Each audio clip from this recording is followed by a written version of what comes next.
Bismillah. Waalaikumsalam warahmatullahi wabarakatuh. Ustaz izin, haram hukum yang mengucapkan selamat misalnya. Bagaimana menyikapi yang tidak sekeyakinan dengan kita? Indah, turun ayat. Quran surah kedua Al-Baqarah, ayat 256, paling kiri sebelah bawah. La ikraha fiddin. Mengucapkan ucapan selamat pada agama lain, di luar keyakinan kita, dalam keimanan kita sebagai muslim, itu tidak diperkenankan. Haram hukum yang mengucapkan selamat misalnya A, selamat B, yang dalam selamat itu ada unsur pengakuan. Awas, ada unsur pengakuan, ada din selain Islam atau agama yang dibenarkan selain Islam. Itu adalah wilayah keyakinan iman kita. Sebetulnya sama aja. Yang bukan Islam pun, non-muslim pun meyakini kepercayaan dia yang benar. Jadi sebetulnya itu keyakinan standar setiap pemeluk agama. Itu indah sekali. Ya, indah dalam Islam itu. La ikraha fid din. Baik, tidak ada paksaan dalam agama. Kita nggak boleh paksa orang. Tapi kita pun tidak boleh mengikutkan keyakinan kita pada keyakinan orang lain. Dan itu sebetulnya standar dalam keyakinan beragama. Silakan cek. Quran surah ketiga Ali Imran, ayat ke-19, paling kiri sebelah atas. Innad dina indallahil Islam. Innad dina, sungguh ad-din. Ad-din, pegangan hidup. Hal yang mendekatkan pada Allah. Din, yang dipahami dengan agama itu, kata Allah, nggak ada yang lain di sisi Allah kecuali Islam. Di Allah sudah mengatakan, lihat, yang saya ridhai, yang saya tetapkan, hanya Islam. Tidak ada yang lain. Bahkan kalimatnya menggunakan inda. Inda, indallahi. Inda itu bisa berarti yang sangat dekat, bisa berarti yang ridhai, bisa berarti juga yang ditetapkan. Bahkan kalau dalam konteks kemanusiaan, yang dimiliki. Misal, ana indik qalam. Ini punya saya. Yang lain bukan punya saya. Kata Allah, inna dina indallahil Islam. Yang saya tetapkan, itu Islam. Yang lain, nggak saya tetapkan. Bahkan kalau antum buka lagi sampai ayat 85-nya, nanti antum akan temukan. Wa may yabtaghi ghairal islami dina, falan yuqbala minhu. Pakai lan. Siapa yang mencari selain Islam, mengakui selain Islam, menetapkan selain Islam, kata Allah, nggak akan saya terima. Dan kalimat tidak menerimanya menggunakan lan. Ada lan, ada la. Itu beda. Kalau la, itu harfu nafyin, menafikan sesuatu, tapi juga hati-hati. Tapi juga penafian ini bisa dua jenis. Penafian mutlak, atau yang kedua, penafian saat itu, tapi dunal istiqbal. Tanpa yang akan datang, saat ini saja. Contoh penafian mutlak, dalam kalimat, asyhadu an la ilaha illallah. Saya mengakui tidak ada Tuhan kecuali Allah. Ketika la-nya menafikan, mutlak. Ketika menggunakan alif lam, la ilaha, ketika menggunakan illa, isbat. Isbat itu menetapkan yang satu, menafikan secara mutlak yang lainnya. Dia katakan asyhadu an la ilaha, saya mengakui, menyaksikan tidak ada Tuhan sama sekali, mutlak. Tolak. Illa, tetapkan, kecuali Allah, hanya Allah saja. Yang lain ditolak secara mutlak, hanya Allah yang kita tetapkan. Makanya ketika antum bersyahadat mengatakan asyhadu an la ilaha illallah, maka antum hanya menetapkan Allah saja dengan segala hukum yang telah Allah tetapkan dan menolak yang lainnya yang tidak Allah akui. Sekarang Allah tetapkan agama, din yang saya tetapkan hanya Islam saja. Yang lain saya tolak. Dan penolakannya menggunakan lan. Perhatikan, pengakuannya menggunakan la illa, penolakannya menggunakan lan. Dalam ilmu nahwu, gramatikal bahasa Arab, lan itu harfu nafyin wa nasbin wastiqbalin. Harfu nafyin, huruf yang menafikan, tolak. Nasbin, menasabkan, kuat penolakannya. Wastiqbalin, sampai kapanpun. Masa kapanpun. Mau sekarang, mau alam kubur, sampai mau kiamat. Perhatikan cara menerjemahkan ayat itu.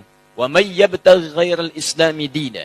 Siapa yang mencari din, keyakinan, agama, kepercayaan, ghairal Islam, selain Islam, falan yuqbala minhu. Saya nggak akan pernah terima. Sejak dia di dunia, sampai di alam kubur, sampai di akhirat nanti. Saya nggak akan akui, kata Allah.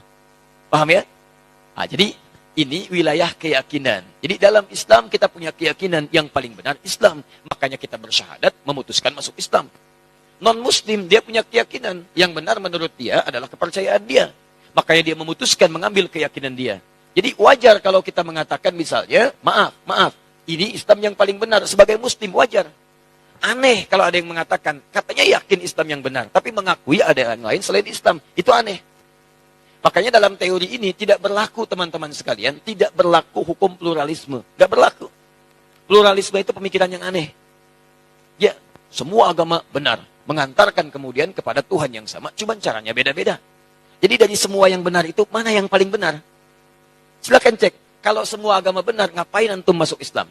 Ngapain antum memeluk ini? Artinya Anda meyakini dari semua yang ada itu, Anda memutuskan ini yang paling benar. Makanya para pemikir kita sekarang mengatakan, pluralisme agama itu bagian dari agama baru. Jadi gado-gado dikumpulkan semuanya, jadi kepercayaan baru. Hati-hati. Dan saya katakan, pluralisme itu kemusyrikan kontemporer. Awas hati-hati, kemusyrikan kontemporer. Jangan terjebak pada persoalan-persoalan yang demikian, itu mesti hati-hati. Nah, sekarang saya masuk pada inti jawabannya. Saya lambatkan ya. Saya mohon maaf karena kalau mengurai terlampau agak cepat karena waktu kita sangat terbatas. Sekarang saya runtutkan supaya runut bahasan kita. 1. Sebagai seorang muslim, kita meyakini bahwa hanya Islam yang benar. Seperti non-muslim meyakini kepercayaan dia yang paling benar. Itu urusan masing-masing. Tapi kita sebagai muslim meyakini bahwa Islam yang benar. Baik. Hati-hati, pelan-pelan. Dan keyakinan kita ini bukan hanya dikuatkan oleh ayat-ayat Al-Quran, tapi juga dijamin oleh undang-undang. Jadi kalau kita mengatakan hanya Islam yang benar menurut kepercayaan kita, itu undang-undang menjamin itu. Apa kemudian pasalnya? 1, dasarnya Pancasila.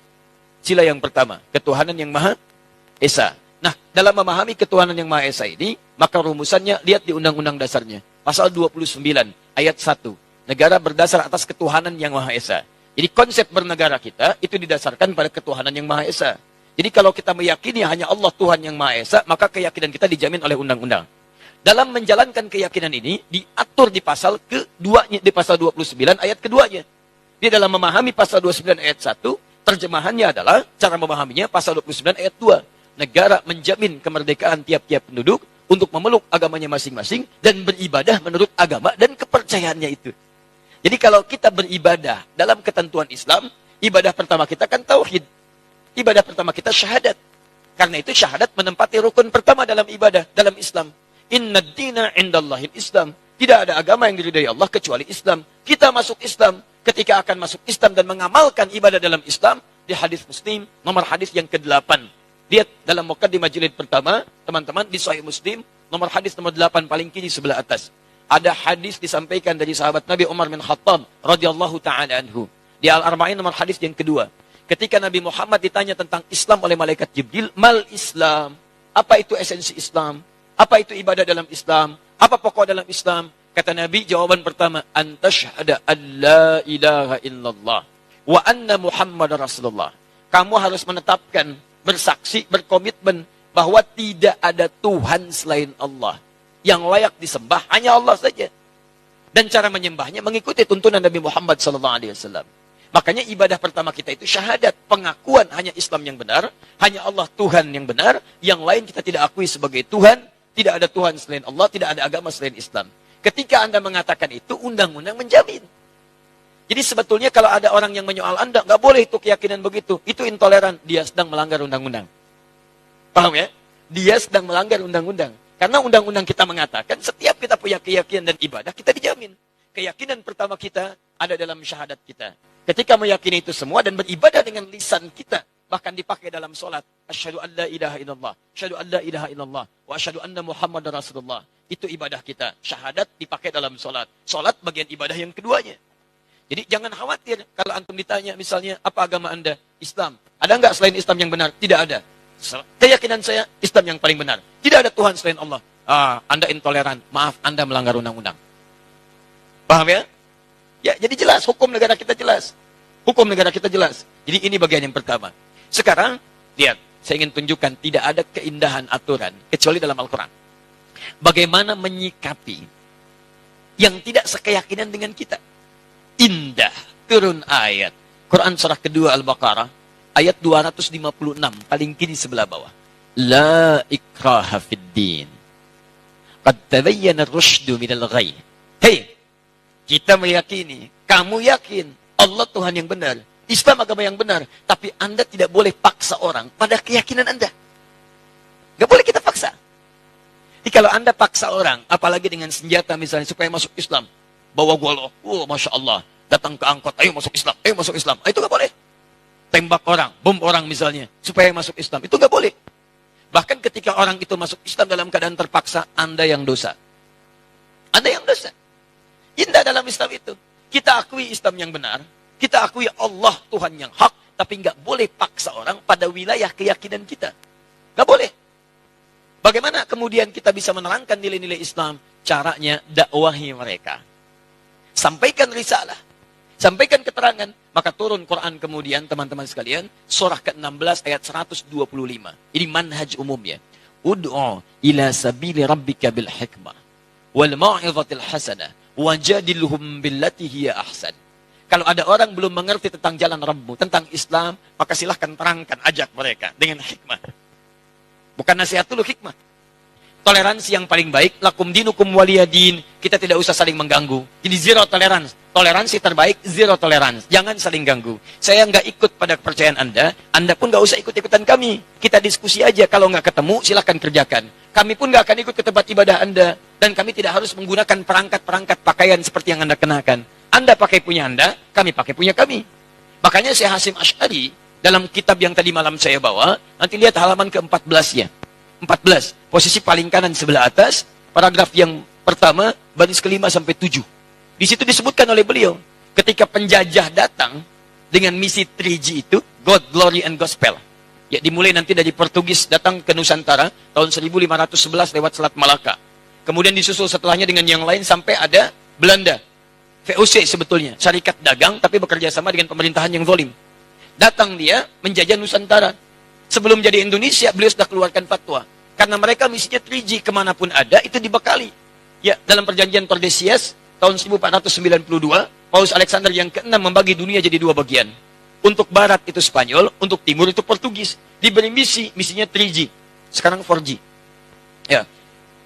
3G, Gold, Glory, Gospel. Gold, itu, maaf, pencarian rempah-rempah, emas, jadi monopoli ekonomi. Ambil. Glory, itu ekspansi, penjajahan. Makanya ketika datang, kita katakan penjajah. Silahkan cek dalam buku-buku sejarah. Penjajah. Datang, menjajah. Kalau Islam tidak ada. Makanya silahkan cek di buku sejarah. Pernah nggak ada datang Islam ke Nusantara menjajah? Nggak ada. Silahkan cek di buku-buku sejarah. Penjajah Indonesia diantaranya orang Arab. Nggak ada. Tidak ada. Diantaranya orang Islam. Tidak akan ditemukan. Karena saat datang membawa risalah. Memberikan nilai kemuliaan. Tapi orang ini diakui, sejarah kita yang mengatakan, sejarah nasional kita, penjajah datang. Kemudian kita mempertahankan kedaulatan kita. Teman-teman sekalian, begitu datang misi yang ketiga, gospel. Membawa misi. Gospel, sebarkan, bangun ini kanisa. Kanisa itu kalau sekarang gereja-gereja. Kemudian membawa misi untuk memindahkan kepercayaan orang lokal kepada kepercayaan yang mereka bawa. Saat dibawa itulah kemudian, di antara masa Syekh Hasim Asy'ari, beliau itu ada, menulis beliau kitab menyampaikan pada masyarakat. Apa diantaranya? Beliau keluarkan fatwa. Orang yang ikut-ikutan mengenakan pakaian-pakaian mereka, pergi ke tempat ibadah mereka, itu hukumnya haram. Dihukumi tasyabuh bil kufar. Menyerupai orang-orang kafir, maka keluarlah hukum. Dilarang mengenakan pakaian-pakaian seperti pakaian mereka. Atribut seperti mereka. Sehingga tidak menghadirkan nilai kepercayaan lain masuk kepada kepercayaan kita. Itu sudah ada dulu disebutkan oleh pendiri Nahdlatul Ulama tanggal 31 Januari tahun 1926. Jadi kalau sekarang ada pertanyaan lagi, apa Ustadz, apa hukumnya menggunakan topi ini? Ya, apa hukumnya memasang pohon-pohon ini? Sampaikan, itu pertanyaan sudah diajukan sudah lama dari sejak masa Mbah Hasim Asy'ari. Jawaban beliau begini. Kalau ada ulama memberikan fatwa yang berbeda, sampaikan, maaf Pak, Anda telat. Anda keduluan. Oleh tokoh yang sangat luar biasa, hafal hadis, ya, hafal turunan-turunannya, dan ini kesimpulannya, kitabnya di sini, halaman sekian, paragraf sekian, baris sekian, sampai dengan sekian. Sekarang, jawaban yang terakhir, lalu bagaimana menyampaikan pesan kemuliaan pada saudara-saudara kita, sebangsa setanah air, yang sekiranya akan merayakan nilai ibadah dalam agamanya. Kita katakan begini, saudara-saudariku, kita hidup berbangsa setanah air, kemudian kita hidup satu naungan Ibu Pertiwi. Mari kita jaga kerukunan dalam kehidupan ini. Kita saling tolong-menolong untuk membangun bangsa kita agar tumbuh menjadi bangsa yang maju, modern, terlibat dalam kehidupan dunia yang elegan. Namun kami bermohon maaf karena dalam bangsa ini ada Bhinneka Tunggal Ika, berbeda-beda tapi satu tujuan membangun bangsa, bukan tujuan membangun akhirat. Dalam hal kehidupan beragama, kami belum bisa mengucapkan ucapan selamat karena di wilayah itu kita beda keyakinan. Dan ini dijamin oleh undang-undang, tapi mohon maaf sebesar-besarnya, ketidakmampuan kami mengucapkan selamat bukan berarti hubungan kebangsaan kita pun harus kemudian menjadi, tumbuh sifat negatif, tumbuh sifat saling membenci. Tidak. Ini bagian ranah keyakinan kita saja, yang dengan itu kita saling menghormati. Jadi Anda yang berkeyakinan, dengan keyakinan Anda, silahkan. Kami tidak ikut-ikutan untuk itu. Kami mohon maaf tidak bisa mengucapkan selamat. Tapi kami menyayangi Anda. Kita bahu-membahu membangun bangsa. Dan bila pun ada urusan-urusan kehidupan yang bisa kami bantu, bukan urusan ibadah, maka kita mari terlibat sama-sama dalam keindahan membangun bangsa ini. Selesai. What? Dan gak usah malu. Dan tolong, apakah ada non-muslim memaksa kita untuk mengatakan selamat? Tidak. Ini agak aneh memang. Non-muslimnya aja nggak nuntut. Kenapa muslimnya rame? Jelas ya? Yang bikin rame kan orang-orang kita juga. Dan kita itu siapa mereka? Orang-orang penyakit ada hatinya. Itu yang bikin rame. Silahkan lihat tuh. Yang ribut mengucapkan masalah itu bukan non-muslim. Non-muslimnya biasa-biasa aja. Itu yang orang-orang ada penyakit di hatinya. Dan sebetulnya itu tantangan terberat kita. Itu yang paling berat. Ya.